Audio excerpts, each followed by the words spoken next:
the thing people miss is we say one. One doesn't mean one forever, right? One feature is a start to get to beachhead.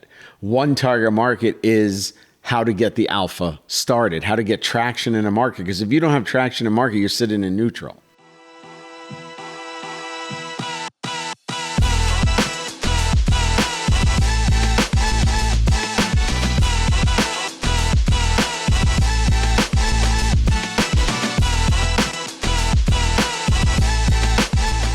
Hello, everybody. Welcome back to First Strike Incubator's No Followers podcast. Bob with T, as always. We're doing a lot of content around what people are asking us because that's why we do this. We're just trying to educate, try to motivate, try to build a network of doers. One of the things we get asked a lot, because we talk about it a lot, is you need one. We always talk about the you need one. So we're going to discuss that today. And we're going to turn it over to T in a normal voice. Oh, no. Now I'm thinking about my voice. Is this my normal voice? Yes. Is this my normal voice? The you need one thing spits in the face of It Takes Two, which is one of my favorite songs. I don't know if you know this, but it takes two to make a thing go right. In any event, that's neither here nor there. That's your favorite song? There's no way that's your favorite song. I love 80s, early 90s hip-hop. I come in here and we're playing death metal most of the time. I do. Tool is my number one. There you go. Favorite. And that's number two? No. Number two is Post Malone. He's coming us back. I know. I might be going. I don't know. It seems like I've aged out of spec. Time. It gets away from us, Bob. Is that a song too? Yeah. All right, back to the one. This is a one-sided conversation, that's for sure. One. You're here to keep us on track, and I'm here to just kind of float through the ether. The one, what is the meaning of the one? Many things. It's one thing for me. It's the product has to do one thing really well. That's your one, which is product design. And then my one is you need one paying customer or one paid pilot to get real market feedback. Yeah, that's your validation. And I do think... You don't like my one for you? No, I mean, it is one of my... Literally, I don't have to do this podcast with anybody because I'm actually in your head now. All right, Bob, it was good to see you. Good seeing you, T. I mean, it is one of my adages that your product can do one thing extremely well, two things kind of well, three things average, and then after that, you're going to be just lost garbage in the pack. Yeah. But I do think that yours speaks to the thing that makes the biggest difference, I think. For my one? Yeah, I think your one makes the bigger difference for whether you're idea stage, proof of concept stage, prototype stage, MVP stage, which is getting market validation. But what's your one? You didn't answer it yet. That's because I'm torn between the two. I mean, I am a believer in instead of doing many things kind of average and being broad, if you're looking for a beachhead or an alpha market, whatever you want to call it, if you can do one thing extremely well, that can be your differentiator. So from a product design side, I do believe in that. But I think that the thing that will make the biggest difference in your growth is validation, which means having one paying customer, having one tested product, you know what I mean? And of course, from a statistical standpoint, to have a relevant sample size, you need more than one. And that is a question that we ask. Yeah. But starting with somebody gave, and I mean, we talk about this all the time, the importance of having a paid program, it's paid pilot. Right? It's just different. The moment someone gives you money for it, it changes, right? If you give me something and you go, what do you think of it? And I go, Bob, it's great. Good job. And you go, it's $30,000. I'm going to have a different opinion after I give you $30,000. I have something in my car for $30,000. Bob, I don't have $30,000. Sorry. Can't you take a loan out? No, I can't. Didn't we just talk about getting a loan for a new piece of equipment? Yeah. Yeah, Bob, that was behind the scenes. Nice. But the one leads to another one, because if you're not learning from the one, to get to another one, then you are missing the whole point of the one-to-one. Bob, I hate to say what I'm about to say, but you said something brilliant there. Wow. Usually I get good. I hate to say it, which is if you're not learning from the one.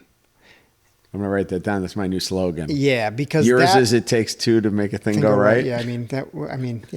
You can't copyright that. I can't. I can copyright mine. If you, we see this all the time, right? You do market testing, you do focus groups, we talk too much, some might say. If you're not listening to the feedback, don't waste anybody's time. Most importantly, don't waste my time. Yeah, and I think because I'm the one who reads the DMs, which is our new theme for the podcast, T doesn't. I'm just being honest. I love honesty. Because I can't wade through the bullshit. Sorry, go ahead. There is some bullshit. If you don't, well, there always is, but you kind of weed through that quickly and get to the nuggets of what people want to know. I got parts to make. I got machines to run. I got nothing to do besides sit here and read DMs. You got nothing to do but sit there. But here's the point. If you can't get paid, you have to get in some environment where you're getting honest feedback on the product and on your market. Because if you're not getting it, and some people said, well, I can't get one, Bob. You always say paid. I can't. No one's doing it. So I have to do free. Free's great. You just have to know that there's a nuance to that information that isn't relevant to the real market. And I say this all the time to our idea. If you can't get into an interview situation with a potential customer, how are you ever going to sell them anything? Like that's your first hurdle. Talk to people about your product. Get some real feedback. Get a relationship going. And I think once people, with focus group testing, one of the big things we try to hold back on is us saying the price. We want them to tell us what they think it's worth. But I do think when you say to someone, we'll use me as an example. I have this bike frame, patented suspension, yada, yada, yada. Do you want one? Yeah, it's pretty cool. I love it. Okay, it's $5,000. Now, if you're a college kid, it's probably going to change for you.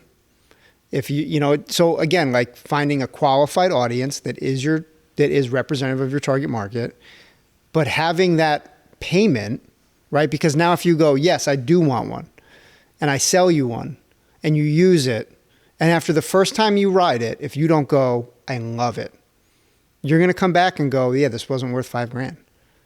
Like that. And we did that with the focus groups of your bicycles, remember? Yeah. And that's the whole thing. You make assumptions about people to try it. Yeah. And then from their feedback, you're like, that's never going to be a target market of ours, right? 100%. The one leads to another. Just remember it does. That. The one. It's my adage. I'm going to use your words. I don't think you sit around and do nothing. I was just joking. I don't care. You can say whatever you want to me. I don't really. I'm not offended by much. I want you to be upset. I'm very upset. But I think the bigger part of getting the one, because part of it is when someone pays, that is validation, right? Bottle openers, right? I'm selling bottle openers, doing this. Someone willing to pay for that is validation. Second step of that validation is someone commented on a post recently, I love the one you made me. I use it all the time. I love it every time I use it. That's my goal. My goal is to not make a bunch of junk products that are going to sit in your drawer. It's to make you one thing that is really, really good. And it's the only one you need. And every time you use it, you go, I love it. That's not everybody. You know what I mean? But that's the goal. So the second part of that validation is listening to the people that are giving you the feedback. And I think that's where a lot of people miss is they go, if they don't like it, they must be wrong. No, if they don't like it, you have to do an evaluation and see either that wasn't the right target market or you missed on the product. Well, it's like the iterations on the bottle openers, right? Because we tested them probably a year ago at a different price point. Yep. And then you came back with a different version at a different price point and it kind of took off because we were in that in between where it didn't fit any product market. Well, and knowing the products we make sell better when people see them in person. It's a quality conveyance. You know what I mean? To look at a picture of it, you go, oh, that's neat, but I wouldn't spend that money on it. It's just like me with Breitling. You show, I see a Breitling, I love it. But when Yeah, but you've had experience. Yeah, with I've had it, experience right? with it. You see it in person, you feel the weight of it, you feel the size of it, you feel the impressiveness of it, and maybe it's worth it to you.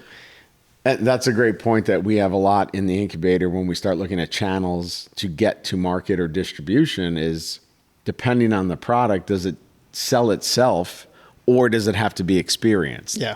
Typically, early products have to be experienced. And that changes the way we go to market with a lot of this stuff. I mean, we're doing how many house installs of the cabinet system because we have to have people interact with it first before Yep. we can put it out in a B2B environment. The picture doesn't really convey what we think the UVP is. You know and what the I mean? adaptability of it. Yeah.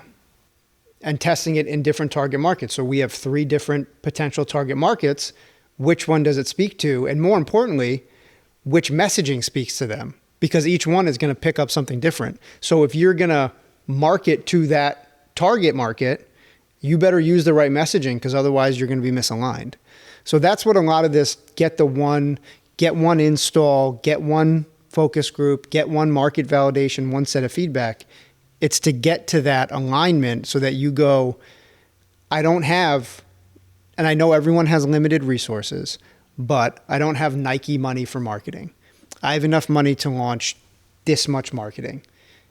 Get the confidence to say, I know for this market, this messaging works.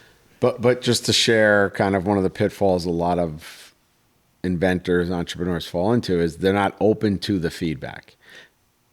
We've had incubator members see it for themselves, what people were saying about the product, and they said, I don't want to go in that direction.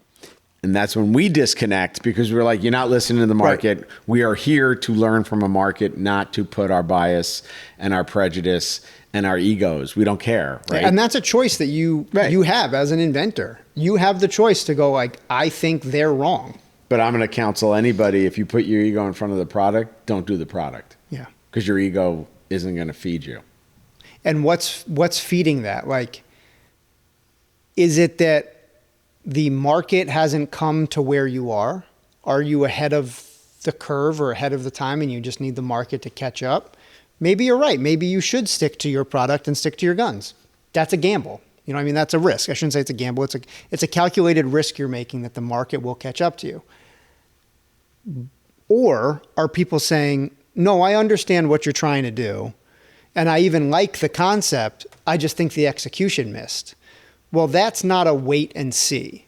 That's ego first. Let's go back. Yeah, let's go back and ego first. And let's go back and fix it. That'd be our counsel. Well, that's what we wanted to do, but the response was not that. Oh, in that situation. I'm just saying in general, I'm trying to. Yeah, in general, that would be the response, right? You get the market feedback and you go, okay, what are they saying? They're saying they like the concept. They're saying it's something that they would be on board with, but the execution missed. Iterate, how do we fix the execution? To sit there and say, they don't know what they're talking about, that's ego. That's not iterative design. Yeah, and I will put this out because I've run incubator and accelerator programs, probably hundreds by this point, right? And we're on our 3rd now. The thing people miss is we say one doesn't mean one forever, right? One feature is a start to get to beachhead. One target market is how to get the alpha started, how to get traction in a market. Because if you don't have traction in a market, you're sitting in neutral. So the one always leads to more. But everyone jumps to like, I don't want to just do one. I want to sell to these 3 different people. Well, why would you take 3 risks at once? Because you're just... Well, and so much of it is having the right resources at the right time, which is a big thing for us, right? Even if you have a huge pocket to work from, you're going to have failure and you need to be able to deal with that. So I'll give you a concrete example of someone I can't name because they work for a large company. But I was talking to them recently and they gave me a great example. They said, if we launch 10 products a year, we expect 8 of them will not take off. And that's in addition to their existing product line. And he was given rough numbers, but it was, I think, a great example of like, even companies with existing distribution channels, big budgets, marketing teams, economy of scale, ability to quickly roll out product, know that, yeah, we're going to offer a diverse line of products, new products, in addition to what we're already making. A bunch of them aren't going to go anywhere. We're going to drop them, and we're going to take the ones that move. You as an individual or as a small business likely don't have the same bandwidth and likely don't have the same resources. Right. So you need to find out what is your alpha market for your product to be able to get to revenue. Because once you're in revenue, now you can make those decisions. Okay, next year we're going to launch 2 products. And maybe one fails and maybe one doesn't. Great. You're going to roll that revenue over. You're going to launch one more. You know what I mean? You can make those decisions later. But if you never get to revenue because you've done too much too soon and too poorly, it doesn't matter. And I think the other thing that people never realize is how long it all takes. Yeah. Like they're always unrealistic. Yeah. And that's something you just have to factor into your own mindset, but also the plan to go to market and what to build. And, you know, I don't like launching a lot of products at once. We've actually launched one of our products from here. We actually doubled the product line just because the market was telling us that. And like, even if you have distribution channels, right? You're in the market, you're selling, you got revenue, got distribution channels. You go, we want to introduce this new product. There's no guarantee that your distribution channels are going to pick that up. So look at that as a fresh start. You know what I mean? Like, it's great if your distributors are willing to take that, but there's no guarantee they will, you know, and there's no guarantee it will increase your bottom line. So those are all things you have to weigh. And so what we're trying to do is go through like a process that you can use over and over again to try to get concrete results. And that's where I'm at, Bob. I think we're done now. Okay, great. It was good to see you. Good seeing you too. Okay, I'm glad I'll probably see you in like, 5 seconds. Yeah. There you are. Are you going to close us out? Since I opened, you can close because I'm sharing. See, that's co-hosting. I'm a great co-host. What are you talking about? 2 episodes ago, you didn't even mention my name. You said, I'm the host T. And I was getting there. There was a very long dramatic pause. I was getting to, and this is my other host, Bob. But you cut me off rudely, I may add. Let's check the tape. I'm your host, T. Thank you for joining me and my co-host, Bob. Another episode of No Followers Podcast, brought to you from First Strike Incubator. Get the name right.